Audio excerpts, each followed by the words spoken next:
حي على الفلاح.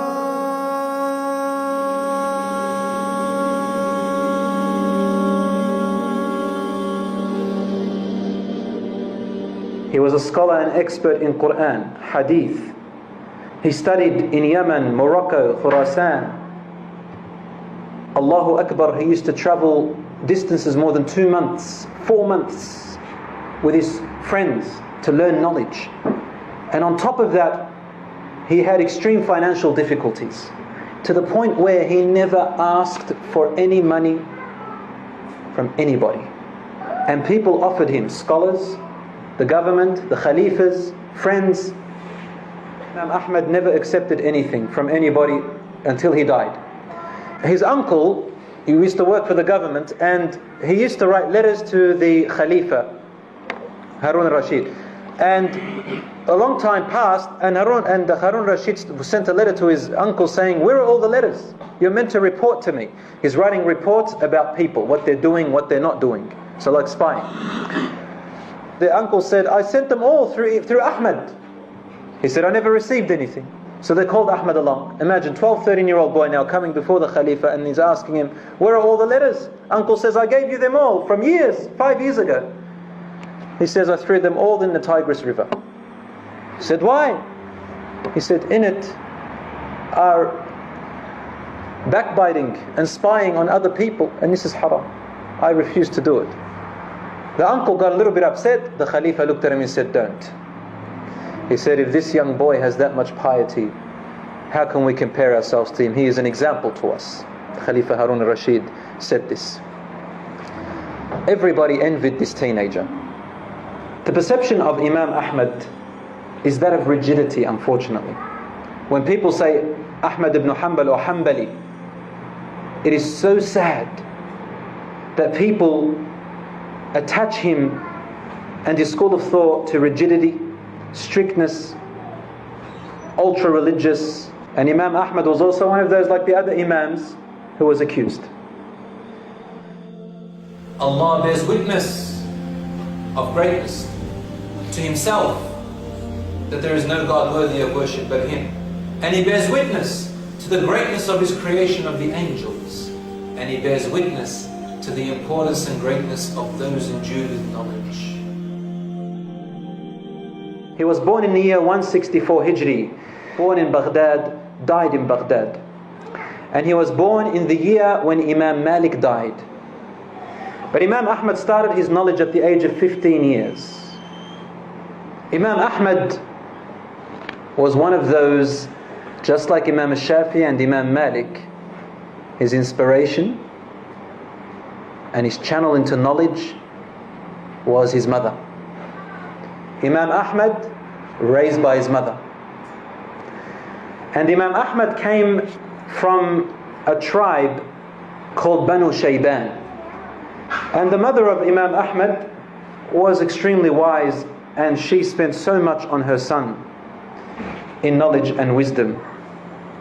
She stayed single all her life after the death of her husband, raising and teaching her son Imam Ahmad. And Imam Ahmad loved his mother so immensely. He had a special spot in his heart. In fact, he was 21 years old.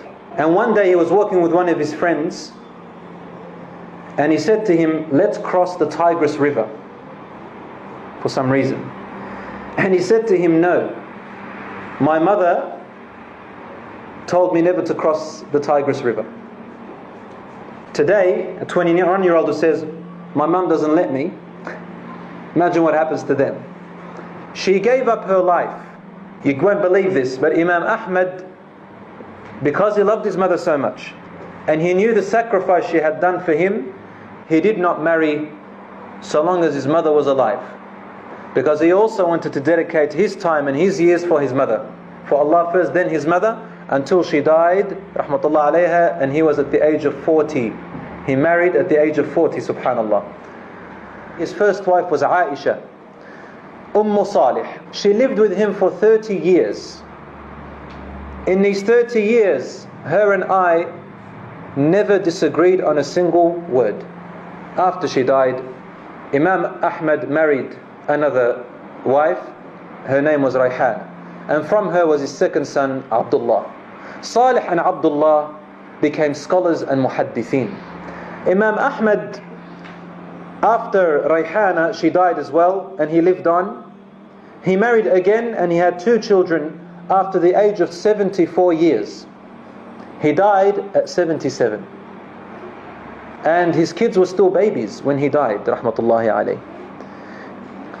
As for Imam Ahmad, what he looked like, he was an Arab, tall, dark. He dyed his hair with henna. He was very clean, well groomed. He memorized the whole Quran at a young age. And he was among the few youngsters who read and wrote. Imam Ahmad was the top in his rank in hadith. The middle or the balanced amount that he is said to have memorized is 700,000. He produced these hadiths in a famous book called Kitab al-Musnad. Imam Ahmad, what a determined man. Someone who makes a decision and sticks to it to the end. His first teacher was, guess who? Was Abu Yusuf al-Qadi, who was the first student of Imam Abu Hanifa. His second teacher, Haytham ibn Jumayl. The third teacher he had was Yazid ibn Huraway, and he was a very powerful and influential teacher, Yazid. As for the fourth teacher was Abdul Rahman ibn Mahdi, the scholar who encouraged al-Shafi'i. His fifth teacher, Waqi' ibn al-Jarrah. His sixth teacher was Abdul Razzaq ibn Humam from Mecca. Seventh teacher was Imam al-Shafi'i. And it was Imam al-Shafi'i who was his greatest and most influential and loved teacher of all of them. Imam Ahmad said, I have never made more dua more than for Imam al-Shafi'i. He said to his son, my son al-Shafi'i was like the sun to the world. And he was the medicine and health for people. So look, can you find that you can be without the sun and without health? No. He also said about Imam al-Shafi'i, I make dua for al-Shafi'i in my salat. Every prayer for 40 years he used to say, oh my Lord, forgive me and my parents and Muhammad, son of Idris al-Shafi'i. In Mecca, Imam Ahmad went there one day. And he was still in his 20s or so. So he's a young man. Imam al-Shafi'i was still in his early times, wasn't very popular yet. And he had a friend by the name of Yahya ibn Ma'in. And he was his friend in lessons, in study. When they used to go to Mecca, there was a teacher named Sufyan ibn Uyayna. So one day, his friend Yahya ibn Ma'in, he noticed that Imam Ahmad was not in the circle with them, with Imam Sufyan ibn Uyayna. Sufyan ibn Uyayna, an extraordinary scholar of his time and even till today. He looked and he saw Imam Ahmad, the young man, sitting in in the circle of Imam al-Shafi'i. Now at that time, Yahya did not know who Imam al-Shafi'i wasn't popular yet. He just looked like a Bedouin, just like a Bedouin, Imam al-Shafi'i. He thought, what's Imam Ahmad sitting with a Bedouin? He went there and he sat with Ahmad and just a few people around his circle. He said, Ya Imam, what are you doing, Ahmad? He said, come here, come here. He said to Yahya, he said, listen to this man. He said, but Imam Sufyan, he goes, just listen for a second. He sat down and listened. And he said, it's impressive. He said, but why did you leave Imam Sufyan ibn Uyayna to come to a Bedouin? He said, with Imam Sufyan, if you listen to him and you missed out something, you can ask him tomorrow. As for this man, the words you hear for him, if you don't hear him first time, you will never hear them from anyone again. This man is something different. Yahya said, but okay. He went and sat back with Sufyan. Afterwards, only in a matter of about 2 or 3 years, Imam al-Shafi'i's circle was the largest in all of Mecca, and everybody left all the circles and sat with Imam al-Shafi'i. What does that tell you about Imam Ahmad? He had a foresight, and so he became his great teacher. The trial in his time, he went through a trial more than any other Imam went through of this issue called the creation of the Quran. There was a group called al-Mu'tazila, and they started off even before, from the time of Abu Hanifa, but they never came up until the time of Imam Ahmad, where they really started to show. Now, what happened? This group of people came along and they said, the Quran is not the word of Allah, it is the creation of Allah. because speech is created and speech came after Allah. Therefore the Quran is speech and it is created like you and me. It is not the words of Allah. So therefore they're implying the words of Allah are not perfect.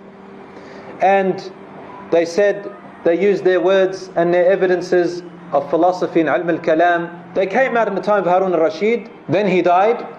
Al-Khalifa al-Ma'mun came up. And then Al-Mu'tasim, his brother, followed by his son Al-Wathiq. So Al-Ma'mun was the first. He didn't believe in that. But there was a man who came out. He was a faqih. He understood scholar in religion, but he was affected by the philosophy and dialectics of the Greeks and so on and so forth. He made up this thing and he came to the Khalifa al-Ma'mun and he convinced him about the khalq of the Quran. Al-Khalifa al-Ma'mun, unfortunately, even though he was a very learned man, he influenced him and he believed what he believed. At first, Al-Khalifa al-Ma'mun did not impose it on people. He said, I believe in this, but he didn't impose it. But then this man, no, you have to tell the people this is part of Aqeedah and have to agree on it. And if they don't agree, it is disbelief. So then after 3 years, Al-Ma'mun stood up on this rampage. He said everybody must accept it.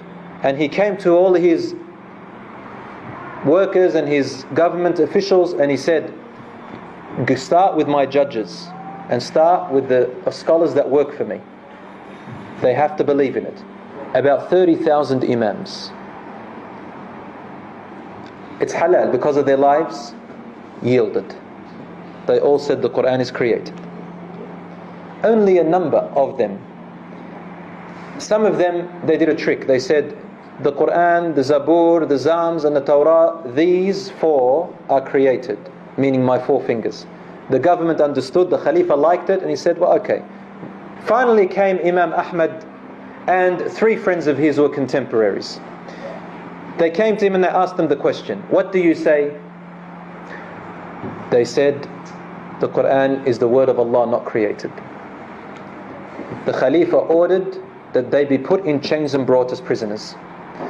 When they came to that, 2 of his friends, the ulama, they yielded. They said, no, it's created. They couldn't withstand it. Our family, our children, and they were left behind. Then it was Imam Ahmad and his favorite friend, Yahya ibn Ma'in. Yahya ibn Ma'in was resilient. They put the chains in him and on their way. But even Yahya yielded. On his way, Imam Ahmad, this is now where the karamat come in. On his way he made a dua. He said, oh Allah, do not let me meet Ma'mun. The second day they came back and they said, you have to be returned. Why? He said, your sentence has been suspended. The Khalifa died. But before that, Al-Mu'tasim, his brother, took over. Al-Mu'tasim was not a scholar. He was a military commander. So he was tough, was ruthless, and his brother Al-Ma'mun, he loved him a lot. Al-Ma'mun, before he died, requested him, he said, make sure that there is no alim or judge except that you make sure that he believes and says that the Quran is created. Al-Mu'tasim did not care about anything else. All he wanted is to carry out his brother's order.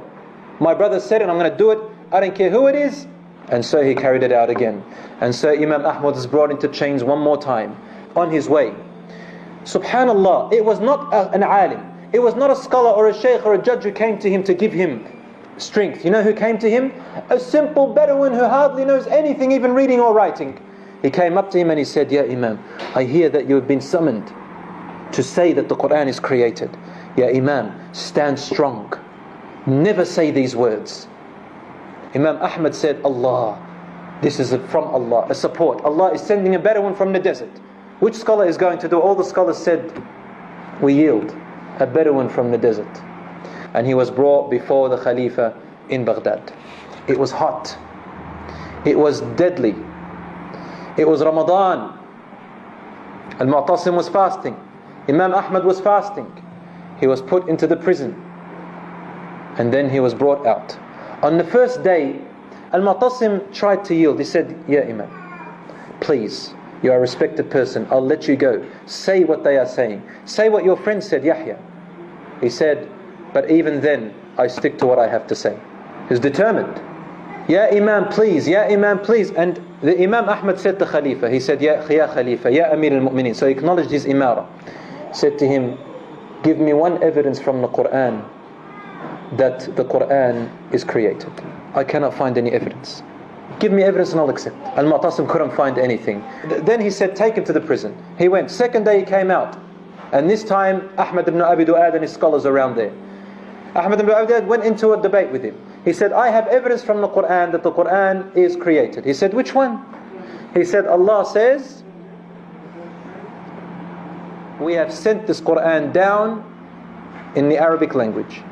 Imam Ahmad looked at him and said, Allah did not say, we have created the Quran in the Arabic language. He said, we have sent down the Quran in Arabic language. This does not mean it is created. Then they went into a debate. And the debate went on and there is no evidence. And Imam Ahmad is reciting his evidence as if he could read them before his eyes, even though he was in chains. As for Al-Mu'tasim, he's watching. He didn't care whether he's right or wrong. All he cared about was carry out the bequest of his brother. That's it. They put him back in the prison. Third day, fourth day, fifth day. Imam Mu'tasim is trying to yield. Please, I'll let you go with your family. Just say it and I'll let you go. Imam Ahmad determined, I will not say it. This is deen. It's not my religion. It's the religion of Allah. The whip was brought out. They whipped him and he would resort to dua and supplications and he would go unconscious.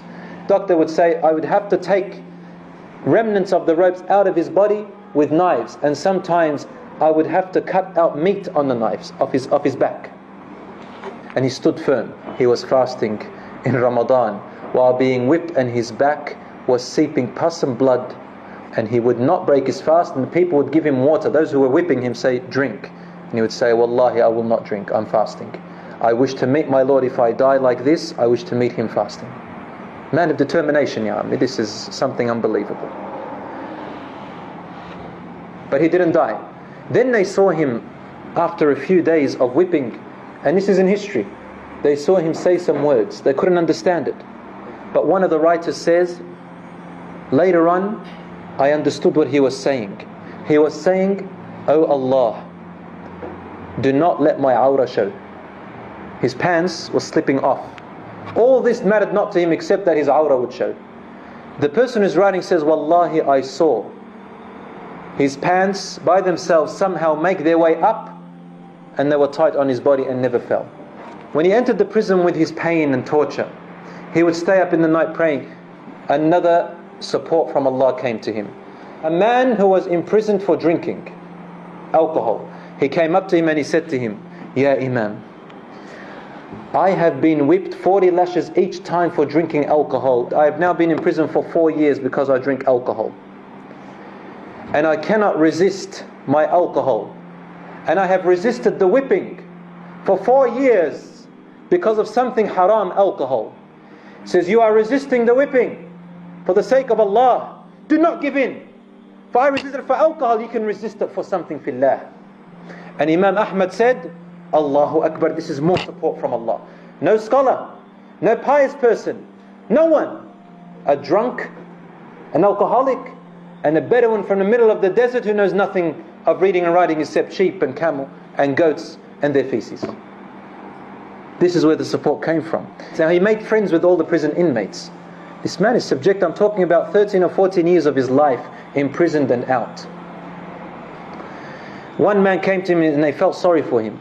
And he said to him, Ya Imam, just get yourself out of this. We can't bear seeing you like this. He looked at him and he said, are you a student of knowledge? He said, yes. He said, look outside the window of this small door of this prison. He looked outside and he said, what do you see? He said, I see people I cannot count in numbers. Thousands and thousands of people waiting outside. They are carrying feathers of pens and writing material that they write on. He said to them, they are students of knowledge. They are waiting for what I have to say. And for the generations to come in the future, this is what the knowledge will be. I am the last standing on this. I must stand firm.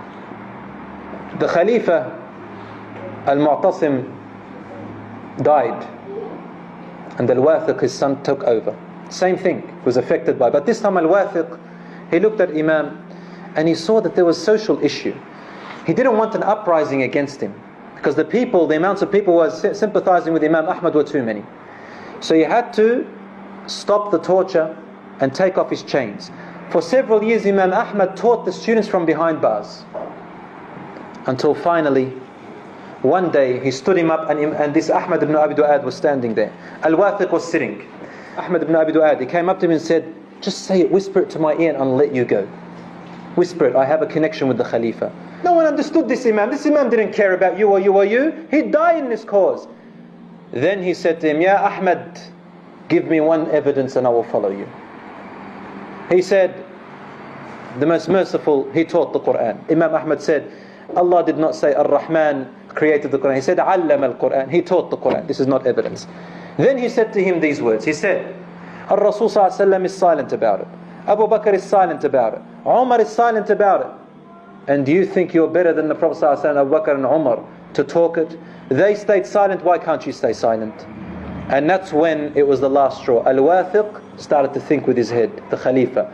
It says in the narration that Al-Wathiq started laughing so badly that he fell back and lifted his leg up, saying, Ya Ahmad ibn Abi Du'ad, the Prophet and Abu Bakr and Umar, they stayed silent and you had to open your big mouth.